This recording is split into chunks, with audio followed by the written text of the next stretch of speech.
Dans ce tutoriel, on va apprendre à occasionner des dégâts sur des ennemis. Donc comme un exemple le plus parlant, je vais vous montrer le résultat final. Donc voilà, j'ai fait une map basique parce que c'est pas ça l'intérêt. Donc ici j'ai mon joueur, hop, qui peut se déplacer. J'ai deux ennemis sur la carte avec une barre de vie. Donc je m'approche d'un ennemi et j'appuie sur la barre d'espace pour lui occasionner des dégâts. Voilà, donc la barre se réduit, on voit les dégâts affichés et la barre change même de couleur suivant l'état de la barre. Hop. Une fois que la barre est vide, ça veut dire que l'ennemi est mort, donc je le fais disparaître. Voilà. Donc pour ce faire, je vais commencer un nouveau projet, File, New Project, hop, Create.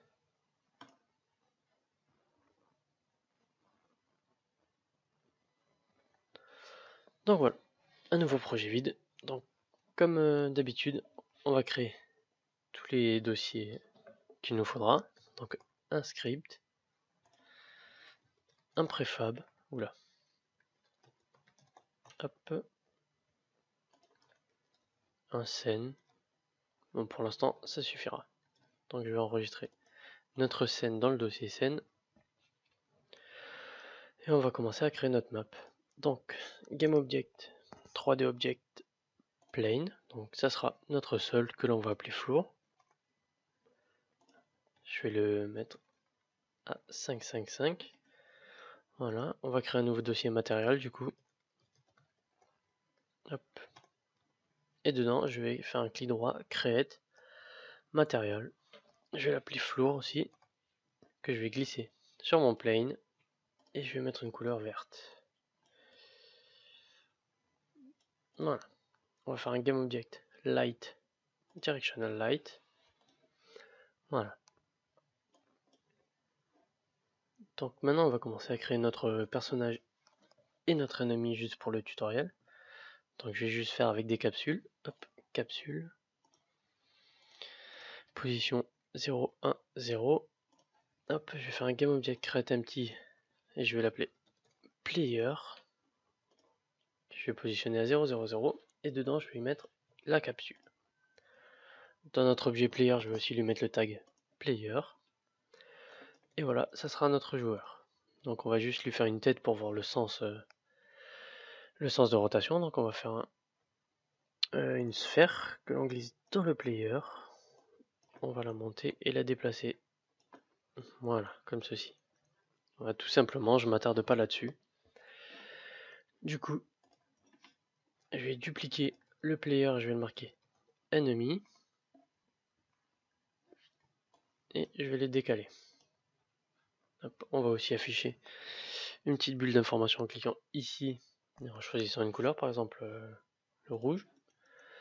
On va faire pareil pour le player en bleu par exemple. Voilà. Donc je vais un peu les déplacer. Hop, le player ici. L'ennemi va être ici, on va le retourner un petit peu de 180. Voilà. Donc on va commencer par faire nos scripts. Donc on crée un dossier player et dedans on va faire un script C# player movement. Donc on va sélectionner notre player et lui glisser ce nouveau script et commencer à l'éditer. Donc asset script player movement et on va commencer à réaliser le déplacement du joueur. Donc on aura besoin de deux variables de type public float pour la vitesse et la vitesse de rotation. Voilà, du coup je vais les attribuer rapidement. Je mets des valeurs au hasard, on verra plus tard. Voilà. Du coup, ici je vais créer la méthode update et checker la touche du clavier appuyée. Hop, je crée une méthode checkKeys et je la déclare ici. Voilà. Du coup,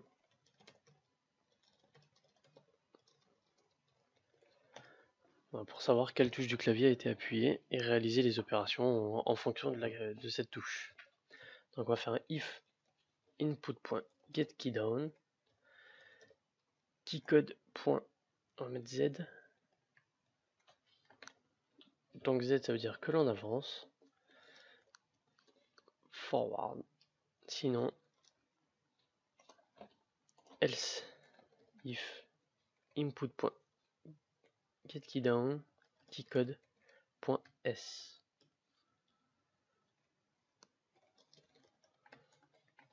Back. Du coup, il va nous falloir aussi deux variables private de type vector3, position, et la même chose pour la rotation. Voilà. Au début de la méthode checkIs, on va remettre ces variables à 0. Donc on va faire position égale vector3.0 et on va faire pareil pour la rotation. Voilà.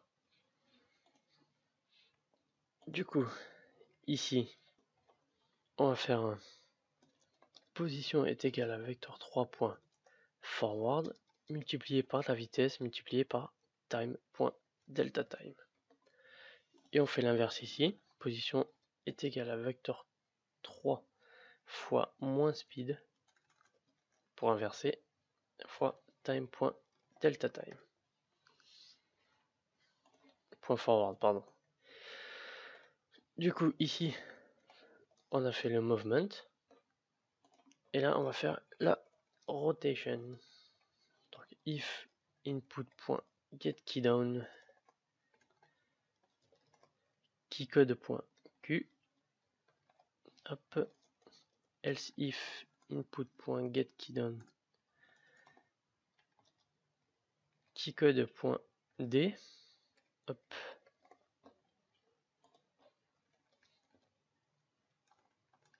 hop, ça c'est gauche et ça c'est droite.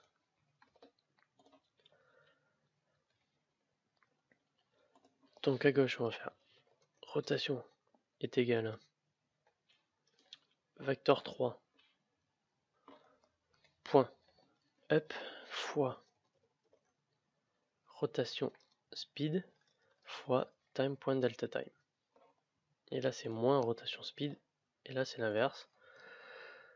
Rotation est égal à vector3.up fois rotation speed fois time.deltaTime.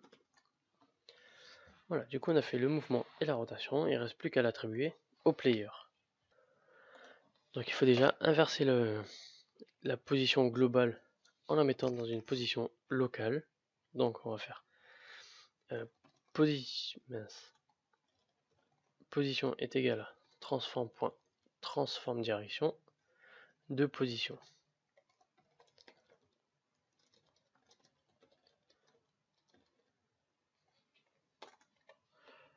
Voilà, et on va faire transform.position est égal à position. Je vais renommer les variables. Je vais marquer player position et on va cliquer sur cette petite fenêtre là pour changer toutes les instances de position en player position. On va faire pareil pour rotation.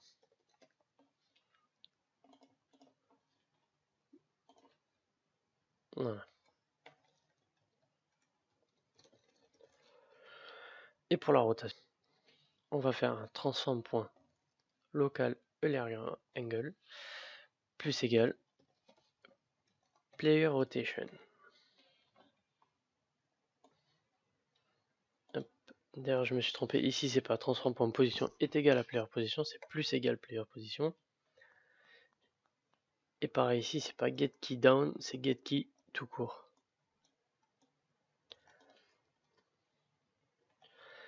Du coup, on va tester ça. Hop, donc on a notre player, on a bien mis le script à l'intérieur. On ne touche pas normalement les variables. On fait play.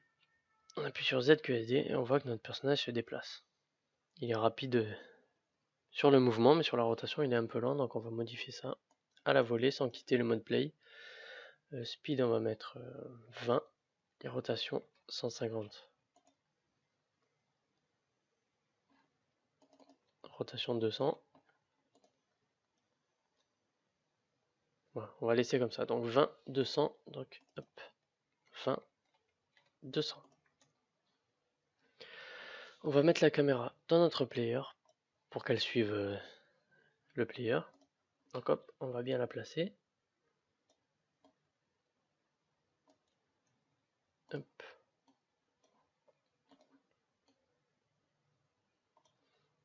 Voilà.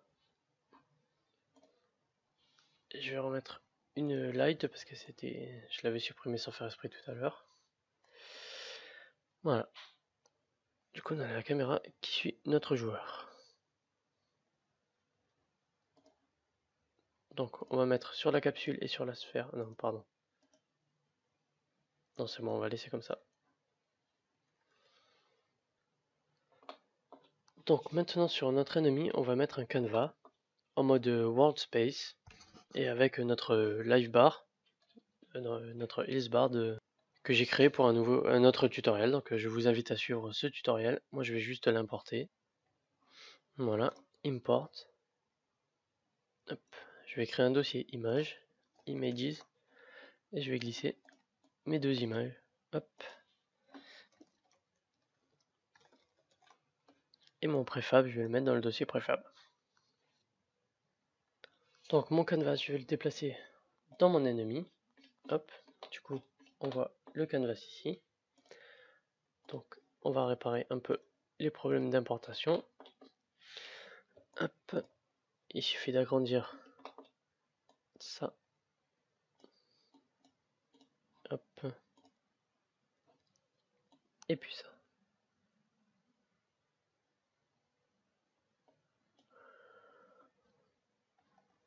Je vais également remettre comme il faut le masque. Hop. Ici, il faut l'agrandir un petit peu. Et voilà. On a notre barre qui peut se décrémenter facilement. Donc, le canvas ici, je vais changer son render mode de screen space overlay vers world space. Hop. Je vais centrer un peu ma barre. Hop. Et je vais réduire le canvas. Hop. On va le placer aussi sur l'ennemi, afin que la barre soit sur l'ennemi.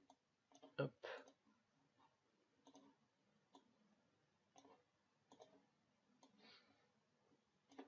Voilà.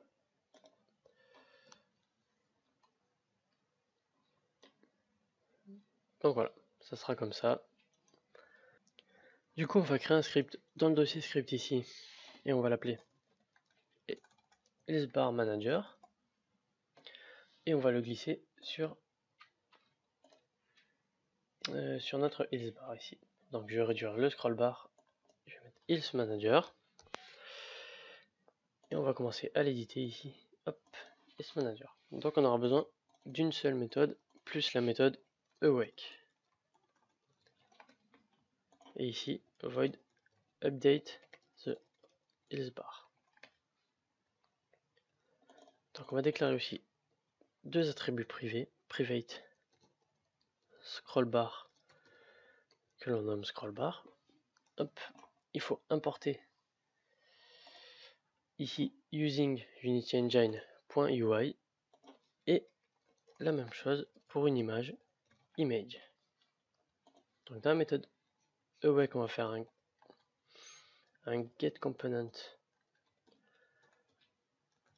de scroll bar, hop, et on va l'enregistrer dans la variable scroll bar. On va faire pareil pour l'image, image égale transform.fineChild 0, hop, donc on est là, on veut le child qui s'appelle mask et celui qui s'appelle sprite, donc on va pas faire un fineChild, on va faire un hop, ici c'est ça, fineChild mask.fineChild sprite.getComponent image. Voilà. Donc ce qu'on va vouloir faire, c'est qu'à chaque fois que notre ennemi se prend des dégâts, on va réduire la scroll bar et changer la couleur de l'image. C'est pour ça qu'on a mis un update sbar, hop, qui prend en paramètre un pourcentage, %. Il ne reste plus qu'à faire scroll bar point size est égal à %. On va changer la couleur de l'image, donc image.color est égal, nous on veut faire un dégradé par exemple du rouge quand la barre est pleine jusqu'à noir quand elle est presque vide. Donc on va faire un color.lerp, color.black, color.red et flotter c'est le %, le pourcentage. Donc 1, si % est égal à 1, la couleur rouge sera intégrale dans la barre, sinon si le pourcentage est à 0, ça sera la couleur noire. Cette color, cette %. Hop, on n'oublie pas les commentaires, c'est très important.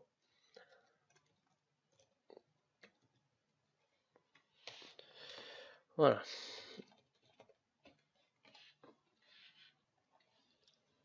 Donc, on va créer un nouveau script maintenant pour l'ennemi, pour les dommages qu'il va se prendre. Donc, clic droit, create C# script, enemy damages, que je vais glisser sur notre ennemi ici. Hop. Enemy damages. On aura besoin du canvas, donc public GameObject canvas, public int la vie de notre ennemi, et on va enregistrer aussi private int max life pour faire le pourcentage, donc pour faire le pourcentage de la vie du début jusqu'à la vie courante. Donc on va faire un void awake et on va enregistrer dans max life la variable life pour pouvoir faire notre pourcentage facilement. On va glisser aussi notre canvas ici avant d'oublier. Donc on attend que ça synchronise. Hop, le canvas ici, on le prend, on le glisse, on dit que le personnage a 500 de vie par exemple. Hop.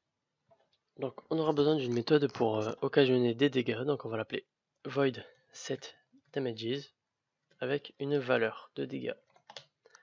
Hop, on va aussi savoir si l'ennemi est mort ou pas, donc on va faire un private bool isDead est égal à false, et ici on va checker si isDead est égal à true.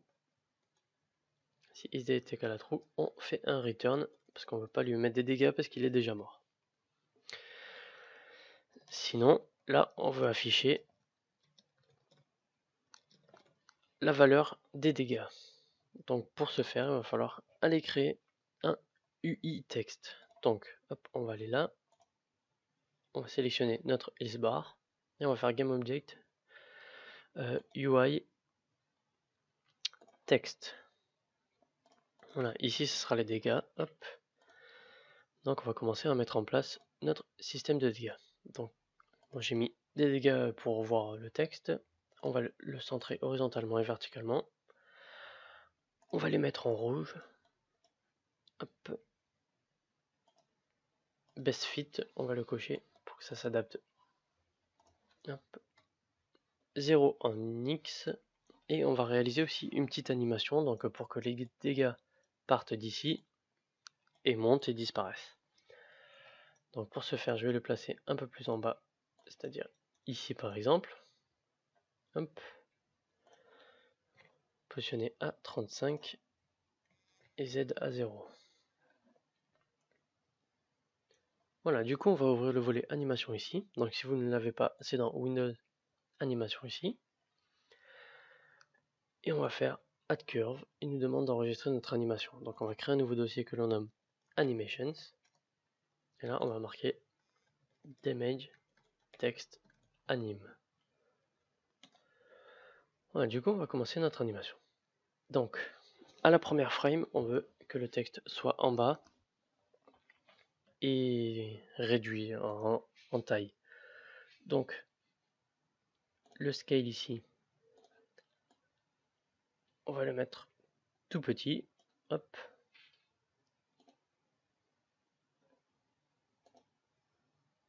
Voilà, comme ça, on peut mettre play là pour voir. On voit que le texte s'agrandit, c'est ce qu'on veut. Donc on va faire pareil. On va faire add curve, rect transform, position. On appuie sur le petit plus. Donc la position de départ, c'est bien ici, c'est très bien.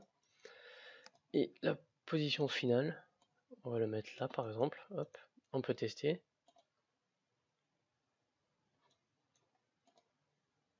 Voilà. Après, c'est à vous de réaliser votre animation que vous voulez, mais je pense que ça suffit pour l'instant. Hop. Voilà. Je vais juste réduire le texte juste après. Hop. Donc on va se mettre à 1,20 et on va réduire sa taille. Hop. Je vais la réduire. Je vais bien le réduire. Hop. Voilà. Du coup, on peut enlever le mode enregistrement ici. On a notre texte, je vais le nommer damage text. On va enlever le 99. Hop, et on va l'enregistrer dans les préfabs. Voilà, damage text, et on va le supprimer de notre canevas. Donc ce qu'on va faire, on va enregistrer un nouveau GameObject, donc public GameObject damage text. Hop, on clique sur notre ennemi, on attend que ça charge. Voilà, et damage text, on va prendre notre préfab et le glisser dans cette nouvelle variable. Voilà. Maintenant, quand on arrive dans setDamage, on va devoir afficher ce texte. Donc on va faire ici, on va faire un GameObject currentText est égal à instantiate. Donc ici, notre damage-text qui est notre préfab as GameObject pour l'enregistrer dans cette variable là. On lui dit que currentText.transform.parent c'est égal à notre ilsbar ici, donc notre canvas.transform. Afin d'éviter toutes les erreurs de position ou de rotation, on va faire un currentText.transform.localPosition est égal à damageText.transform.localPosition. On va faire pareil pour la rotation. Ici, local rotation et local rotation. Donc on va juste faire un test, on va prendre cette damage, on va la mettre ici, cette damage, on va mettre 50 par exemple, et on va tester. Hop, notre ennemi, hop, ça charge, voilà. Quand je vais mettre play, normalement, il y a un texte qui, enfin non, il n'y a rien qui va s'afficher, mais on va le mettre ici, hop. On va mettre 50 par exemple. Normalement, on doit voir notre animation se jouer. Voilà. Donc elle se joue en boucle, c'est normal. Hop, damage text, on va supprimer le 50. On va aller voir le composant animateur ici, on va cliquer sur texte et on va double-cliquer sur texte ici. On va créer clic droit, create state empty et on va faire un clic droit sur damage text animation, donc en orange parce que c'est notre animation par défaut, make transition et on va cliquer sur le new state. Comme ça, ça va jouer l'animation qu'une seule fois. Une fois que cette animation est terminée, ça va jouer new state en boucle, mais comme c'est un truc vide, ça va rien faire. Donc ce que je propose aussi, c'est de mettre par défaut un damage text dans le canvas, voilà, et remplacer dans l'ennemi ici damage text, on va plus prendre le préfab, mais le damage text déjà présent dans l'icebar. Hop, ici, voilà, ça évitera les problèmes de rotation parce que quand on va faire pivoter notre canvas pour qu'il regarde, enfin qu'il soit en face de la caméra à chaque fois. Et si on inclut un préfab damage text par exemple, il sera jamais dans la bonne rotation. Alors que si on met un damage text déjà présent ici par exemple, hop, le 50, si on fait une rotation de notre ilsbar, de notre canvas entier, le texte va tourner lui aussi.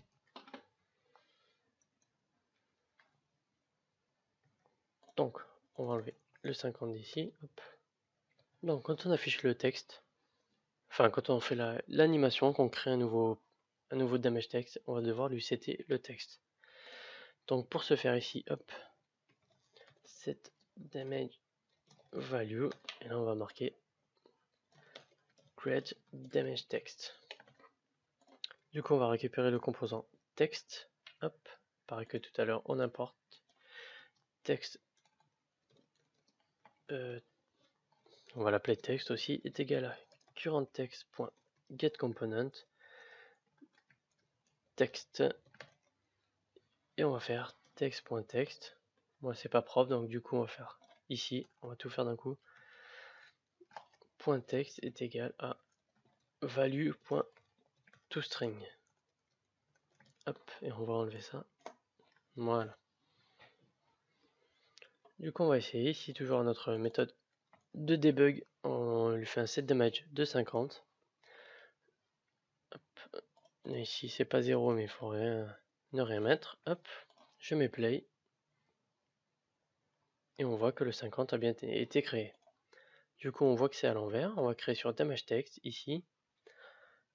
La rotation Y, on va mettre 180 pour inverser.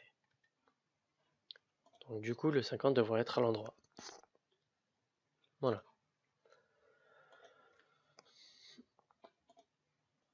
Maintenant on va devoir détruire ce GameObject, enfin ce texte, une fois qu'il a fini son animation. Donc on va faire destroy damage text. On va faire tout simplement un destroy de current text. Ici on va lui préciser un temps en secondes. Donc on va prendre le temps de l'animation, je ne sais plus de combien, de 1,20 je crois. Animation ici, l'animation s'arrête à 1,20. On va marquer 1.25, donc j'augmente volontairement pour éviter que ça se coupe net. Et on va faire play pour voir si ça fonctionne. Voilà, ça a bien été supprimé après l'animation, donc c'est bien. Ici on va faire decrease life value. Donc ici life, on va faire moins égal pour lui retirer la value. Ici, hop, je vais renommer ça damage value. Hop, renommer value en damage value. Voilà.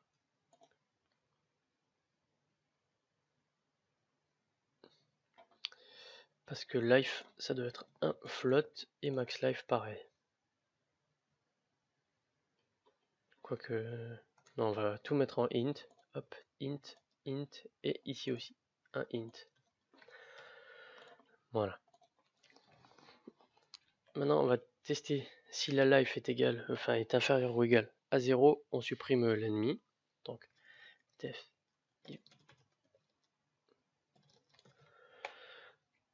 Donc, on va faire if life est inférieur ou égal à 0. On va faire un destroy du GameObject. Voilà. Donc, l'ennemi est mort. Juste avant ça, on va devoir update la else bar.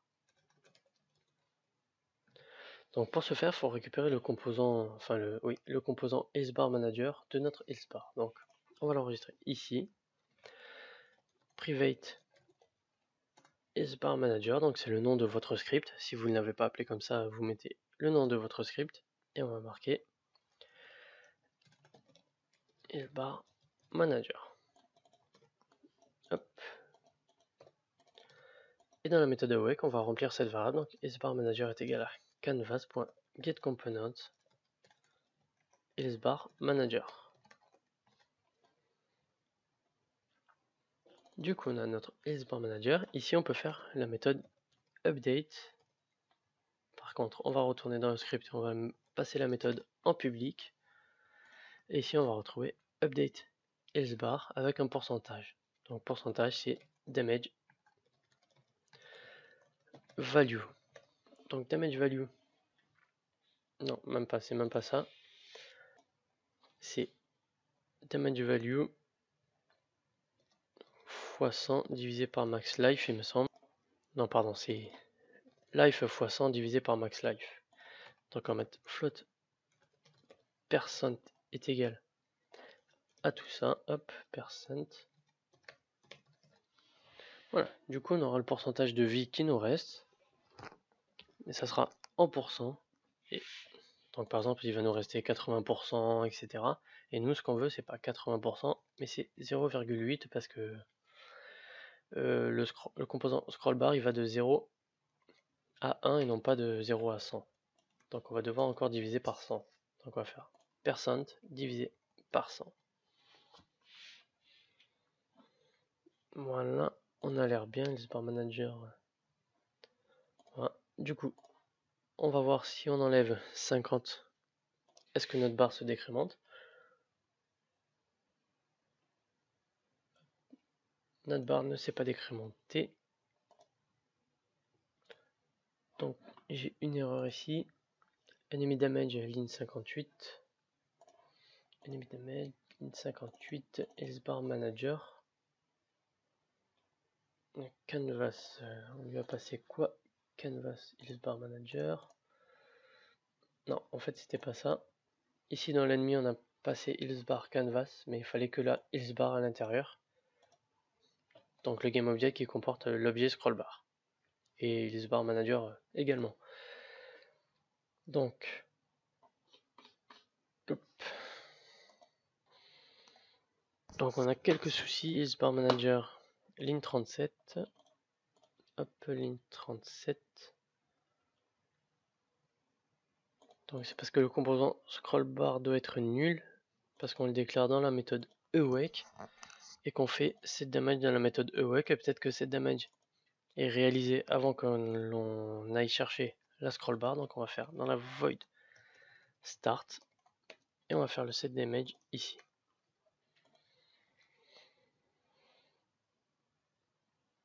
Donc voilà, notre texte est bien mis, sauf que maintenant une fois qu'on a changé ici, qu'on a changé la variable canvas, quand on instancie notre GameObject ici, le parent ce n'est plus canvas, mais c'est canvas.transform.parent. Parce que canvas en fait ici, else bar UI. Hop.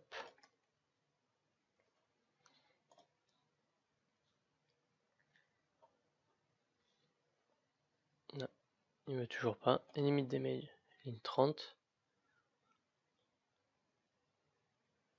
Ah, c'est parce qu'on a changé le nom de la variable, du coup il nous a perdu le GameObject ici. Else bar. Hop. Voilà. Du coup, ça a l'air parfait. Par contre, je n'ai pas vu la barre se décrémenter. Donc ici, hop. Pourtant c'est bien à 0,9, donc c'est parce qu'en fait elle est inversée par rapport à notre GameObject. Donc ce qu'on va faire, on va prendre else bar ici et on va la faire tout comme le texte, on va faire une rotation de 180 degrés dans l'axe des Y. On va mettre play. Voilà, notre barre se décrémente et a une couleur rouge. Donc maintenant le set damage, on va l'enlever et dans else bar manager, dans la méthode awake, on va faire un update else bar avec 1 en paramètre. Donc ça veut dire 100%, comme ça nous mettra la couleur rouge de base sur notre barre. Maintenant, il va falloir récupérer notre player.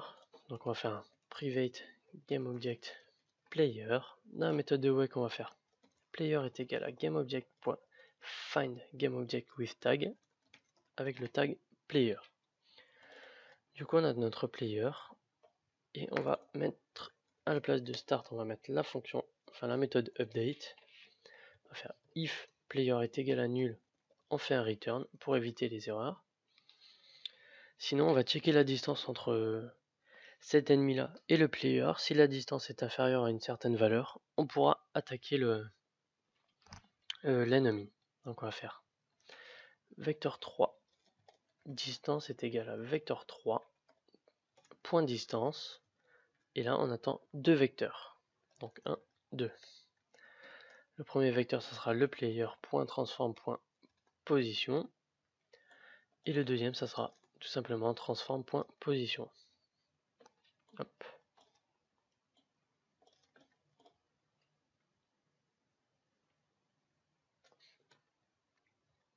Ah oui, et on récupère pas un vecteur 3, mais un float. Du coup, on peut faire if distance est inférieure ou égale à 4, on verra après. Si la distance est inférieure à 4 et que l'on appuie if input.getKeyDown keycode. On va faire la barre d'espace par exemple.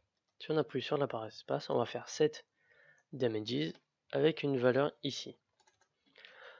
Donc ce qu'on va faire, on va faire une valeur aléatoire. Hop. On va faire float random est égal à random.range. On va faire de 1 à 99. Hop. Et on va passer random dans set damage. Et on rajoute une accolade. Voilà. Set damage de random et c'est un int ici, non pas un float. Hop. On va faire ça propre. On va prendre tout ça. Hop. On va faire check player attaque. Hop. Et on va la mettre ici. Void check player attaque. Et on va mettre tout ça. On va mettre un peu des commentaires. Set damage to the current enemy. The damage value. Ici.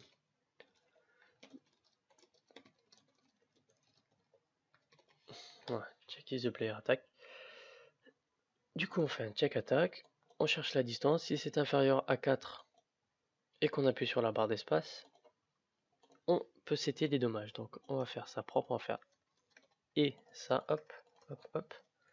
Voilà, ça nous fait gagner des lignes. Alors, du coup, on peut tester. Hop. Donc, on voit que notre ennemi a la barre rouge et elle est complètement pleine. Hop, si j'appuie sur espace ici, ça ne fait rien, donc je vais me déplacer et je vais m'approcher. J'appuie sur la barre d'espace et on voit que qu'on commence à effectuer des dégâts. Cependant, si je vais derrière, le texte sera à l'envers et la barre on ne la verra plus et sur le côté on la verra encore moins. Hop, si j'arrive à me mettre sur le côté, voilà. On commence à plus voir la barre et si j'attaque on voit pas les dégâts. Et on voit bien que l'ennemi quand il a plus de vie, il se détruit. Donc ce qu'on va faire c'est qu'on va pivoter le canevas en fonction de la caméra. Donc à chaque frame, donc dans le update, on va faire un move canvas. Move canvas, on va le déclarer tout en bas ici, void move canvas, hop, et on va faire ilfbar ui.transform.parent. Donc ici on récupère notre canvas, donc l'objet entier. Point lookat et il va regarder notre caméra .main.transform.position. Voilà.